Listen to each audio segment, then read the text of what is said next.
اور بھائی اللہ نے کب کہا ہے کہ مجھے تمہاری نمازیں چاہیے؟ اللہ تو کہتا ہے تمہیں تمہارے لیے نمازیں چاہیے، اور نماز کو اتنا کیجول بنا لیا انہوں نے۔ صحیح مسلم کے اندر حدیث ہے، آپ صلی اللہ علیہ وآلہ وسلم نے فرمایا بندے کے کفر اور اسلام کے درمیان فرق ہی نماز ہے۔ جو نماز پڑھتا ہے وہ مسلمان ہے، اور جو نماز نہیں پڑھتا وہ پاکستان کے شناختی کارڈ میں مسلمان ہے، اللہ کی ڈیفینیشن میں وہ عملاً کافر ہے۔ صحیح مسلم انٹرنیشنل نمبرنگ کے مطابق 246 نمبر حدیث ہے، آپ جا کے پی ڈی ایف کھول لیں اسلام 360 میں، جا کے 246 نمبر حدیث صحیح مسلم کتاب الایمان چیپٹر میں کھول کے دیکھ لیں کہ بندے کے کفر اور اسلام، شرک اور اسلام کے درمیان فرق ہی نماز ہے۔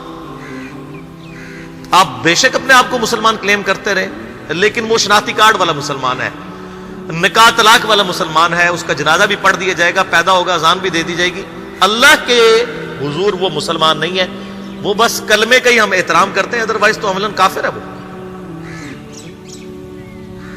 اسی طریقے سے جامعہ ترمذی میں حدیث ہے، سنن نسائی کے اندر حدیث ہے، سنن ابن ماجہ کے اندر حدیث ہے کہ آپ صلی اللہ علیہ وآلہ وسلم نے فرمایا جس نے نماز چھوڑ دی گویا اس نے کفر کیا، من ترک الصلاۃ متعمدا فقد کفر۔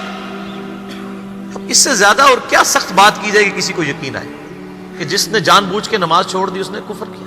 اب جان بوجھ کے یہ نہ سمجھیے گا کہ جی میں بال بچیاں دے وہ کمائی کرتا رہنا تھا منو ٹائم نہیں ملتا۔ جان بوجھ کی ڈیفینیشن بھی نبی علیہ السلام نے بخاری اور مسلم میں موجود ہے کہ اگر کوئی شخص بے ہوش ہو جاتا ہے یا سویا رہ جاتا ہے، یہ دو آپشنز ہیں، یا تیسرا آپشن ہے وہ بھول جاتا ہے، تو جیسے یاد آئے اسی وقت وہ والی نماز پڑھ لے۔ لیکن جو شخص دنیا کو ٹاپ پرائورٹی مانتا ہے، اپنا آفس چھوڑنے کے لیے تیار نہیں، اپنا کلینک چھوڑنے کے لیے تیار نہیں ہے، اور اپنی دکان چھوڑنے کے لیے تیار نہیں ہے نماز کے لیے، تو ظاہر ہے کہ وہ تو اپنے آپ کو دھوکہ دے رہے ہیں۔ اللہ تعالیٰ تو اپنے معاملات کے اندر بالکل اسٹریٹ فارورڈ ہے، بالکل یہ ذہن میں رکھ لیں۔ جامعہ ترمذی میں صحیح سند کے ساتھ موجود ہے، عبداللہ بن شفیق تابعی رحمہ اللہ تعالیٰ کہتے ہیں کہ صحابہ کرام علیہم رضوان صرف نماز کے چھوڑنے کو ہی اعمال میں سے کفر سمجھتے تھے، یعنی وہ کسی کو نماز پڑھتا ہوا دیکھتے تھے تو کہتے تھے یہ مسلمان ہے، اور کسی کو نماز پڑھتا ہوا نہیں دیکھتے تھے تو وہ کہتے تھے یہ کافر ہے۔ یہ جامعہ ترمذی ہے، یہ کوئی سٹوری بک نہیں میں سنا رہا آپ کو۔ مسند احمد میں صحیح سند کے ساتھ حدیث ہے، نبی صلی اللہ علیہ وآلہ وسلم نے معاذ ابن جبل سے فرمایا معاذ اللہ کے ساتھ کسی کو شریک نہ ٹھہرانا، خواہ تمہارے ٹکڑے ٹکڑے کر دیے جائیں، تمہیں سولی پہ چڑھا دیا جائے، تمہیں آگ میں جلا دیا جائے، اللہ کے ساتھ کسی کو شریک نہ ٹھہرانا، اور معاذ نماز بھی نہ چھوڑنا، کیونکہ جس نے نماز چھوڑ دی اللہ تعالیٰ کے ذمہ کرم سے وہ نکل گیا، اللہ کے حضور اس کے لیے کوئی حصہ نہیں ہے جس نے نماز چھوڑ دی۔ کتنا کریٹیکل ایشو ہے۔ اور اسی طریقے سے مسند احمد میں ہی ایک اور حدیث ہے کہ آپ صلی اللہ علیہ وآلہ وسلم نے فرمایا جس شخص نے اپنی زندگی میں نماز کی حفاظت کی، قیامت والے دن وہ نماز اس کے لیے نور ہوگی، نجات ہوگی، اور اس کے حق میں دلیل ہوگی، اور جس نے نمازوں کی حفاظت نہیں کی اس کے لیے قیامت والے دن کوئی نجات، کوئی نور اور کوئی دلیل نہیں ہوگی، الٹا اس کا حشر قارون، فرعون اور ابی ابن خلف کے ساتھ ہوگا، والعیاذ باللہ تعالی۔ یہاں تو ہم کہہ دیتے ہیں یا اللہ جو کچھ بھی ہے تیرے محبوب کی امت سے ہے، یعنی اے اللہ ہم نے تو اپنی اصلاح کوئی نہیں کرنی، ہمیں اسی طریقے سے ہی قبول کر لیں، والعیاذ باللہ تعالی۔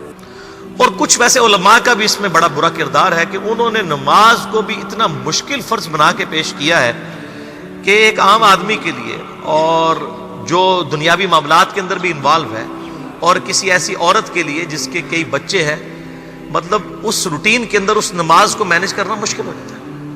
ہمیں تو عشاء کی صرف 17 رکعتیں بتا دی گئی ہیں، حالانکہ 24 گھنٹے کے اندر ٹوٹل نماز کی رکعتیں 17 ہیں جن کی اکاؤنٹیبلٹی ہے۔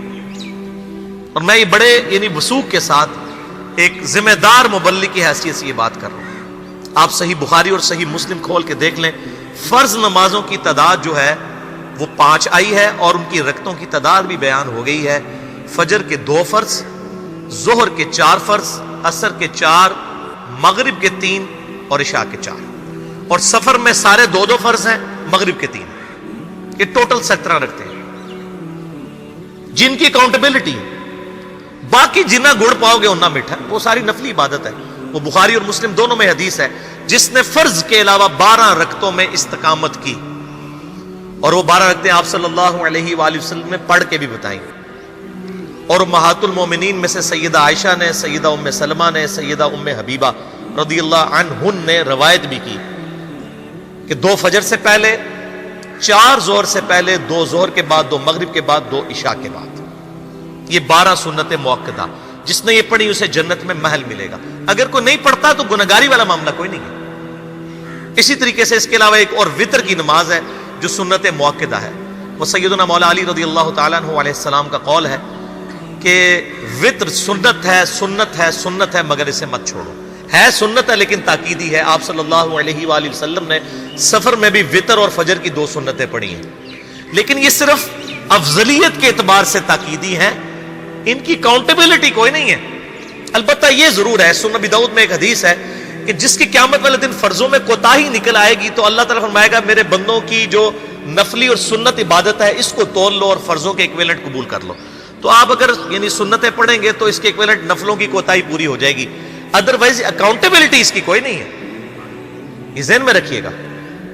صحیح بخاری اور مسلم دونوں میں حدیث موجود ہے. ایک صحابی آئے، انہوں نے کہا یا رسول اللہ صلی اللہ علیہ وآلہ وسلم میں جنت میں جانا چاہتا ہوں، مجھے کوئی شارٹ کٹ بتا دیں. آپ صلی اللہ علیہ وآلہ وسلم نے فرمایا اسلام لانے کے بعد نماز، فرض نماز کو قائم رکھ. پھر فرمایا فرض زکوٰۃ ادا کر، فرض روزے دے، روزے جو ہیں وہ ان کو ادا کر اور روزے رکھ. حج اس وقت فرض نہیں ہوا تھا، وہ زندگی میں ایک بار ہے. تو اس نے کہا یا رسول اللہ صلی اللہ علیہ وآلہ وسلم جتنا آپ نے مجھے بتایا نہ میں اس میں ایڈ کروں گا نہ اس میں سے کوئی چیز مائنس کروں گا. اور یہ کہہ کے وہ چلا گیا. آپ صلی اللہ علیہ وآلہ وسلم نے فرمایا اگر کسی نے کسی جنتی شخص کو دیکھنا ہے تو اس کو دیکھ لو جو یہ کہہ کے گیا کہ میں فرض نماز سے زیادہ کوئی نماز نہیں پڑھوں گا، صرف فرض روزہ ہی رکھوں گا، فرض زکوٰۃ ہی دوں گا. اب روزہ اور زکوٰۃ میں تو ہمارے علماء کو اور عام پبلک کو بھی جو دیندار لوگ ہیں ان کو ہضم ہوتی ہے کہ کوئی شخص یہ نہیں کہتا کہ بھئی پیر اور جمعرات کا روزہ. صحیح مسلم میں حدیث ہے کہ آپ صلی اللہ علیہ وآلہ وسلم کے نفلی روزوں کی یہ روٹین تھی.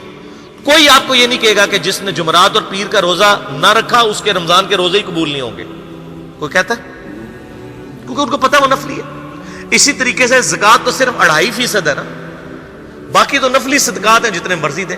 کوئی شخص نہیں کہتا کہ نفلی صدقہ نہ دیا تو آپ کی زکوٰۃ بھی قبول نہیں ہوگی. الٹا یہ کہتے ہیں وہ بس جی زکوٰۃ دے لو تو باقی سارا مال پاک ہے. لیکن جب فرض نماز کی باری آتی ہے تو اس وقت وہ 12 رکھتے ہیں بھی سنت موقدہ بیچ میں گھسیٹ دیتے ہیں. وہ بھی صرف فضیلت ہے. ٹوٹل 17 رکھتے ہیں، 2 فجر کی، 4 ظہر، 4 عصر، 3 مغرب، 4 عشاء. یہ میں کو اپنے لیے گراؤنڈ نہیں بنا رہا، میں تو الحمدللہ اس کے علاوہ بھی نفلی عبادت کرتا ہوں. لیکن میں بتا رہا ہوں خدا کے لیے لوگوں کو دین ایسا مشکل نہ پیش کریں کہ جو نبی علیہ السلام نے امت کو وہ دین نہیں دیا ہوا. اپنی مرضی سے انجیکٹ نہ کریں دین، لوگوں کے لیے مشکلات نہ کھڑی کریں. ان کو فرض نماز تک رکھیں. پھر انشاءاللہ کئی لوگوں کو میں نے اس نے نماز شروع کروائی، انہوں نے سنت نماز بھی، نوافل بھی شروع کر دی ہیں. لیکن آپ کم از کم وہ ڈیٹم لیول تو اچیو کروائیں لوگوں کا. لیکن فرض نماز کی باری آتی ہے کہتے ہیں جی سنتے بھی حصہ ہے. کہاں سے میرے بھائیوں حصہ ہے؟ وہ 17 رکھتے ہیں، سنتیں پڑھیں گے ثواب ہے، نہیں پڑھتے گناہ کوئی نہیں. تو کم از کم فرض تو ادا کریں. اس کے لیے آپ کو ٹوٹل 24 گھنٹے میں میرے خیال ہے 40 منٹ بھی نہیں چاہیے فرض پڑھنے کے. تو اس کے اوپر تو استقامت کم از کم ہم اختیار کریں.